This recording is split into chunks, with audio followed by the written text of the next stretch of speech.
Praise the lord, praise the lord. प्रभु का हम बड़ा धन्यवाद देते हैं अपने खुदावंद खुदा का आज की सुंदर शाम के लिए। और प्रभु ने कितना बेहतरीन हमें मौका दिया कि हम सारा परिवार आज इकट्ठे हो सकें, प्रभु की तारीफ कर सकें। हमने कितनी सुंदर सुंदर गवाहियां भजन परिवारों के द्वारा सबके द्वारा सुनी है, और ये सारी फैमिली का एक कंट्रीब्यूशन है। और थैंक्स करते हैं अपने ऑर्गेनाइजर्स के लिए जिन्होंने बड़ी मेहनत की है और इस सारे प्रोग्राम को सेट किया है। और आज के दिन परमेश्वर के अनुग्रह से हम यहाँ पे इकट्ठे हैं।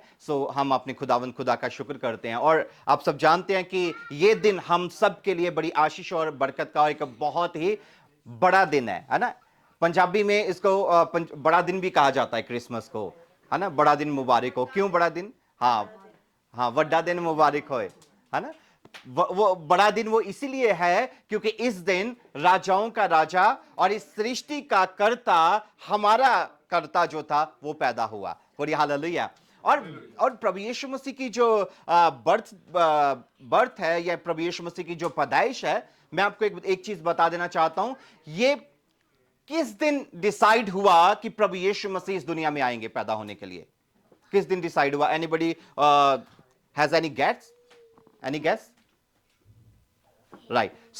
ये उसी दिन स्टार्ट हो गया जब आप बाइबल के पहले चैप्टर को पढ़ते हैं, book of genesis chapter number 2। जब आप देखते हैं कि आदम और हवा ने जिस दिन पाप किया, जिस दिन उन्होंने गुनाह किया ना, उसी दिन ये डिसाइड हो गया कि यीशु मसीह आएंगे इस दुनिया में, वो पैदा होंगे और वो एक खास किस्म के एक मिशन को वो कंप्लीट करेंगे। क्योंकि आदम और हवा ने जो पाप किया, वो पाप की वजह से वो परमेश्वर से दूर चले गए। उन्हें वो अदन का बाग, वो गार्डन ऑफ एडन जो था, वो छोड़ना पड़ा और उनकी जिंदगी के अंदर पाप आ गया। और उस पाप का इलाज करने के लिए और पापों से छुटकारा देने के लिए, मुक्ति देने के लिए, साल्वेशन देने के लिए अब एक ऐसा कोई जन चाहिए था जिसकी जिंदगी के अंदर पाप ना हो। Hallelujah, praise the Lord. हम जब साल्वेशन की बात करते हैं, मुक्ति की बात करते हैं, तो मुक्ति या साल्वेशन जो है ना, वो एक इंसान दूसरे इंसान को नहीं दे सकता। कोई महापुरुष जो है ना, वो किसी को मुक्ति या साल्वेशन नहीं दे सकता। आप जानते हैं प्रभु यीशु मसीह का जन्म कुंवारी मरियम से क्यों पैदा हुआ, है ना। हस्बैंड वाइफ के थ्रू भी वो पैदा हो सकते थे, लेकिन प्रभु यीशु मसीह का जन्म जो था वो एक वर्जिन लेडी से, एक कुंवारी मरियम से, मरियम को चुना गया, वहां से हुआ। क्यों? क्योंकि अगर प्रभु यीशु मसीह का जन्म हस्बैंड वाइफ के रिलेशन के साथ होता तो यीशु मसीह मेरी और आपकी तरह होते। वो भी इंसान होते हमारी तरफ, वो भी, उनकी जिंदगी के अंदर भी पाप होता, उनके लहू के अंदर भी पाप होता। और एक पापी जो था वो दूसरे को पापों से मुक्ति नहीं दे सकता, एक पापी दूसरे को पापों से बचा नहीं सकता। प्रभु यीशु मसीह जो थे वो कुंवारी मरियम से इसीलिए पैदा हुए, और उनके अंदर जो अंश था वो किसी इंसान का नहीं था, वो खुद पवित्र आत्मा के द्वारा गर्भवती हुए। हमने पढ़ा ना आज वचन में लिखा, वो गर्भवती पाई गई पवित्र आत्मा के द्वारा, किसी इंसान के द्वारा नहीं। जिसके साथ उसकी मंगनी हुई थी उसको पता भी नहीं था। राइट, हम उस स्टोरी के ऊपर नहीं बढ़ेंगे, लेकिन मैं यहां पर आपको बता देना चाहता हूं कि आज की शाम परमेश्वर जो संदेश मुझे और आपको देना चाहते हैं वो हमारी जिंदगियों के लिए एक बड़ा संदेश है, बहुत बेहतरीन और एक बड़ा ही आशीषमय संदेश है। जब आप परमेश्वर के कलाम को जब आप पढ़ते हैं, हमने जो कलाम पढ़ा था बुक ऑफ मीका की किताब, और उसका अध्याय नंबर 4, अध्याय नंबर 5 एंड वर्स नंबर 2, वहां पे लिखा है, बैतलहम एप्राता। बैतलहम को एप्राता भी कहते हैं। यदि तू ऐसा छोटा है कि यहूदा के हजारों में गिना नहीं जाता, तो भी तुझ में से मेरे लिए एक पुरुष निकलेगा जो इजराइलियों में प्रभुता करने वाला होगा, और उसका निकलना प्राचीन काल से वरन अनादि काल से होता आया है। आप जानते हैं प्रभु यीशु मसीह का जन्म किस सिटी में हुआ? बैतलहम के अंदर, है ना। जब 3 मजूसी जब हेरोदिस राजा के पास गए, वो बैतलहम शहर के अंदर गए और वहां पर जाकर उन्होंने पूछा कि राजा कहां पैदा हुआ है। और बाइबल में इस प्रकार से लिखा है कि जब राजा को, हेरोदिस को, यह बात पता चली कि कोई किंग पैदा हुआ है, और उसने कहा कि मुझे तो इसकी खबर नहीं है। अगर किंग कोई पैदा होगा तो वो मेरे ही घर में पैदा होना चाहिए। और वो घबरा गया कि ये दूसरा राजा हमारे देश में कौन है, तो उसने पता लगाने के लिए अपने ज्योतिषियों को, उस जमाने के वाइज मैंस को बुलाया, और उन्होंने जो भविष्यवाणियों की, इस तरीके के जो पवित्र शास्त्र जब खोले तो उन्होंने वहां पर भविष्यवाणी पढ़ी। वहां पर उन्होंने एक प्रोफेसी पढ़ी जो अभी मैंने आपके सामने पढ़ा, मीका की किताब। मीका की किताब को वहां पे पढ़ा गया, और मीका की किताब में क्या लिखा गया है बैतलहम शहर के लिए, कि बैतलहम तो इतना छोटा है, बैतलहम तो इतना जरा छोटा है कि तुझे कोई नहीं जानता। कि अगर 1000 सिटीज की, 1000 गांव की अगर एक लिस्ट बने ना, यहां पर 1000 सिटीज की अगर हम लिस्ट बनाएं, तो बैतलहम तो इतना छोटा है कि तू उसमें भी नहीं आएगा। तुझे कोई नहीं जानता है, तुझे कोई पूछने वाला नहीं है, तेरी कोई हैसियत नहीं है, बैतलहम तो इतना छोटा है। ये मीका की किताब में लिखा है। और ये प्रोफेसी जब वहां पर हेरोदीस के सामने पढ़ी गई, तो आप जानते हैं इस प्रोफेसी के बारे में क्या लिखा है वहां पर। जब आप मत्ती की अंजील दोबारा निकालेंगे, चैप्टर नंबर 2 और वर्स नंबर 5, वहां पे लिखा है, उन्होंने उससे कहा, उन सारी ज्योतिषियों ने कहा कि यहूदा के बैतलहम में राजा पैदा होगा, क्योंकि भविष्यद्वक्ताओं के द्वारा यूं लिखा गया है, जो हमने पहले पढ़ा है। क्या लिखा गया है? लिखा है, हे बैतलहम, तू यहूदा के प्रदेश में किसी भी रीति से यहूदा के अधिकारियों में सबसे छोटा नहीं। क्या लिखा गया? सबसे छोटा नहीं। लेकिन असल में जो प्रोफेसी थी वो क्या थी, जो हमने मीका की किताब में पढ़ी है, वहां पे लिखा कि तू तो बहुत छोटा है। 1000 की लिस्ट भी बनाई जाए, 1000 गांव के नाम, 1000 सिटीज के नाम लिखे, तेरा नाम तो उसमें भी नहीं आएगा, तुझे तो कोई नहीं जानता। लेकिन जब ज्योतिषियों ने दोबारा से मीका की किताब पढ़ी, तो लेकिन वहां पर क्या लिखा है कि बैतलहम तो छोटा नहीं है। Praise the lord, hallelujah. मेरा आज का संदेश यही है, my dear brother and sister, मेरी और आपकी लाइफ जो है ना, मेरी और आपकी लाइफ जो है, मैं आपको इस क्रिसमस तक, आज के दिन तक ये बात बताना चाहता हूं। हो सकता है कि आपको लगता है, मैं भी इंक्लूड हूं उसमें, हमें लगता है कि मुझे कोई पूछने वाला नहीं है, मेरा किसी लिस्ट में नाम नहीं है। ठीक है, इन दिनों में मेरा किसी लिस्ट में नाम नहीं है। Hallelujah, praise the Lord. आज भी नहीं है, किसी लिस्ट में नाम नहीं है। हो सकता है हम में से बहुत सारी किसी भी जगह में हम देख सकते हैं, हमें लग रहा है कि मैं निग्लेक्टेड हूं, मुझे नजरअंदाज किया जा रहा है, मुझे नहीं पूछा जा रहा है, मेरा किसी लिस्ट में नाम नहीं है। Hallelujah, praise the Lord. मैं कहना चाहता हूं आज मैं और आप बैतलहम की तरह हो सकते हैं। बैतलहम की तरह हो सकता है कि हमें कोई भी नहीं पूछ रहा है, हमें कोई भी नहीं जान रहा है, हमारी कहीं पे भी कोई हाजिरी नहीं लग रही है। लेकिन एक बात बता देना चाहता हूं, बाइबल में लिखा है, बैतलहम जब तक यीशु का जन्म वहां नहीं हुआ था, तब तक वो छोटा था, तब तक उसे कोई नहीं जानता था, तब तक उसका हजारों की लिस्ट में भी नाम नहीं था। लेकिन जिस दिन प्रभु यीशु मसीह बैतलहम के अंदर पैदा हो गए, तो बाइबल में लिखा है प्रोफेसीज बदल गई, भविष्यवाणियां बदल गई, वो लिखते बदल गई। और वो कोई इंसान नहीं, बाइबल में लिखा है कि बाइबल की बातें कोई इसमें से एक बिंदी भी नहीं हटा सकता, एक कोमा भी नहीं हटा सकता। बाइबल में लिखा है कि जो ऐसा करेगा वो शरापित होगा, वो सजा का हकदार होगा।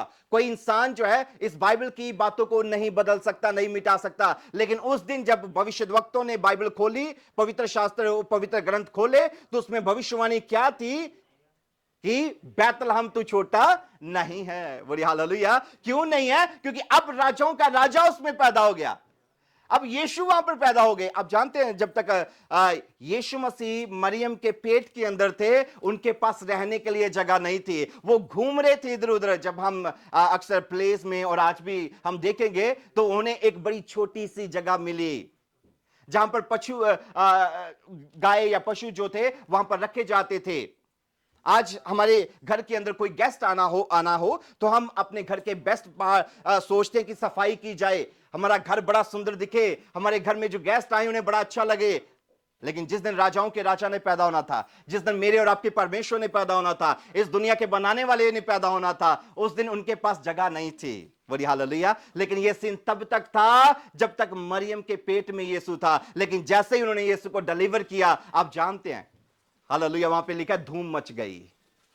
वहां पर क्या हुआ, वो स्वर्ग की सेना नीचे उतर आई, स्वर्गदूत जो है वो घूम रहे हैं इधर उधर। बाइबल में लिखा है कि वो गडरियों के पास गए, गडरिये आ रहे हैं, वहां पर भीड़ लग गई। वो जहां पर वो एक छोटी सी जगह ढूंढ रहे थे, हमें मिल जाए एक बच्चा डिलीवर करने के लिए, अब वहां पर दुनिया से लोग जो हैं वो चलकर आ रहे हैं उस पैदा होने वाले को देखने के लिए। Praise the lord, hallelujah. अक्सर हम बाइबल में देखते हैं या हम प्लेस में देखते हैं, तीन मजूसी जब आते हैं, और वो तीन मजूसी आकर आज भी जो प्ले में तीन मजूसी हैं, वो तीन मजूसी जो थे ना, वो अलग अलग देशों से आए थे। वो उसी दिन नहीं पहुंच गए जिस दिन यीशु पैदा हुए थे, राइट। उन्हें कई साल लगे थे, कई सालों के बाद वो यीशु को मिलने आए थे। जब आप बाइबल को बड़े ध्यान से पढ़ेंगे, जब गडरिये मिलने आए तो वहां पे लिखा बेबी जीसस, लेकिन जब ये वाइज मैन, जब मजूसी मिलने आए, तब वहां पे लिखा है चाइल्ड। मतलब यीशु बड़े हो चुके थे, थोड़े 2 साल तक के हो चुके थे, इसलिए हेरोदिस राजा ने कहा कि 2 साल तक के बच्चों को मरवा दो। तब तक यीशु मसीह इतने हो चुके थे। सो मेरे कहने का मतलब है, उन्हें वाइज मैन क्यों कहते हैं? वाइज मैन क्यों कहते हैं उन्हें? वो वाइज मैन या बुद्धिमान, या वो इसलिए वाइज मैन है क्योंकि उन्होंने रोशनी देखी, उन्होंने एक तारा देखा। और वो ऐसा नहीं था कि वो तारा सिर्फ उन्हीं के ऊपर चमका था, नहीं, तारा आसमान में जैसे जितने तारे हैं सबके ऊपर वो तारा चमका था, लेकिन ये वो तीन थे जिन्होंने पहचान लिया कि ये तारा खास है।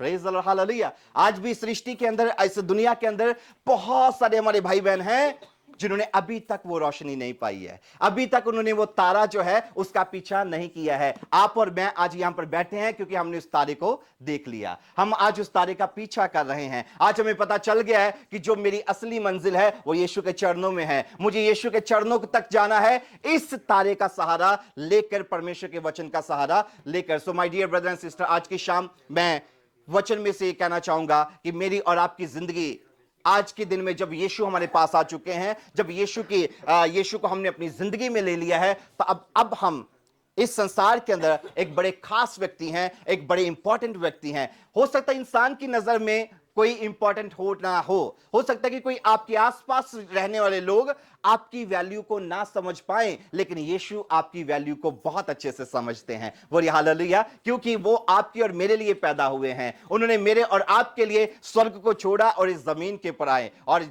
आज वचन में लिखा है कि बैतलहम जब तक यीशु उसमें पैदा नहीं हुए थे तब तक वो छोटा था, लेकिन जिस दिन बैतलहम में यीशु पैदा हो गए, वो बैतलहम अब छोटा नहीं रहा। अब वो दूर दूर तक जाना चाहता है, अब वो फेमस हो चुका है, अब वो हर एक की जुबान के ऊपर है कि बैतलहम में कोई पैदा हुआ है। Hallelujah, praise the lord. My dear brother and sister, आइए अपनी आंखों को बंद करें और थोड़े समय के लिए अपने आप को प्रभु के हाथों में सौंपे, और आज की शाम प्रभु के साथ जब हम समय बिता रहे हैं, गीतों भजनों के द्वारा, वर्शिप के द्वारा, टेस्टमनीज के द्वारा, आगे जितने भी हमारे और पार्ट्स हैं, तो याद रखिएगा इन सारी चीजों का मकसद एक ही है, और वो है यीशु मसीह के नाम को अपनी जिंदगी से ऊंचा करना, प्रभु यीशु मसीह का धन्यवाद देना अपनी जिंदगी से, उसकी तारीफ करना उसकी अपनी जिंदगी से। आइए थोड़े समय के लिए अपनी आंखों को बंद करें, अपना ध्यान प्रभु की ओर लगाएं, और इस समय परमेश्वर प्रभु यीशु से आप बात करें, और आज की शाम प्रभु से कहें आप, जो आपको लगता है कि मुश्किल है, जो आपको लगता है कि इम्पॉसिबल है, जो आपको लगता है कि जो चीजें बिखरी हुई हैं उनको इकट्ठा कैसे किया जाएगा, जो मसले जो हैं वो इस कदर बिगड़ चुके हैं कि अब उन्हें कैसे संभाला जाएगा, उन बातों को इस समय, आज की शाम, ये क्रिसमस ईव है, ये वो दिन है, ये आज की शाम वो शाम है जिस दिन सारी बातों का हल होगा, जिस दिन हर एक को उसके सवाल का उत्तर मिलेगा। स्वर्गदूत आए और उन्होंने गडरियों से कहा कि मैं तुम्हें खुशखबरी सुनाता हूं। आज खुशखबरी सुनने का समय है। आज हमारी जितनी भी बातें हैं, हमारे गम, बोझ, चिंता जो है, परमेश्वर उन्हें आज कन्वर्ट करने जा रहा है अपने जॉय के अंदर। Hallelujah, praise the Lord, praise the Lord, praise the Lord, praise the Lord. Hallelujah, hallelujah, hallelujah, hallelujah, hallelujah. Praise the Lord, hallelujah. प्रभु यीशु मसीह जी, हम आपको इनवाइट करते हैं अपने दिल की चढ़ने के अंदर, अपने दिल के अंदर प्रभु यीशु हम आपको इनवाइट करते हैं, चाहते हैं कि आप हमारे दिल में हमेशा सदा सर्वदा बने रहें। प्रभु जी, हम जो तोहफा लेके आए हैं यीशु आपके लिए आज, वो हमारी जिंदगी है, वो हमारा दिल है, और वो हम आपको देना चाहते हैं, आपके सामने चढ़ाना चाहते हैं। आप इसे कबूल करें प्रभु। हम पिता परमेश्वर, आपने कहा है कि मैं पत्थर का दिल निकाल दूंगा और तुम्हें मैं मांस का हृदय दूंगा। प्रभु, एक ऐसा दिल, एक ऐसा मन, एक ऐसी जिंदगी आज आप हमें दे, जिस जिंदगी के अंदर मकसद हो, जिस जिंदगी के अंदर एक गोल हो, जिस जिंदगी के अंदर एक विजन हो, आत्मा में बढ़ने का, यीशु के साथ बढ़ने का, प्रार्थना में बढ़ने का, उसकी स्तुति, उसकी तारीफ करने का। हाँ यीशु मसीह जी, हम आपका धन्यवाद देते हैं, धन्यवाद देते हैं। आगे के समय को आपके हाथों में सौंपते हैं यीशु मसीह के नाम से, आमीन, आमीन। May God bless you. प्रभु आपको बहुत आशीष दे, और थैंक यू सो मच, आपने मुझे ये समय दिया, ये मौका दिया, और सारी बातों के लिए हम परमेश्वर का धन्यवाद देते हैं। Thank you.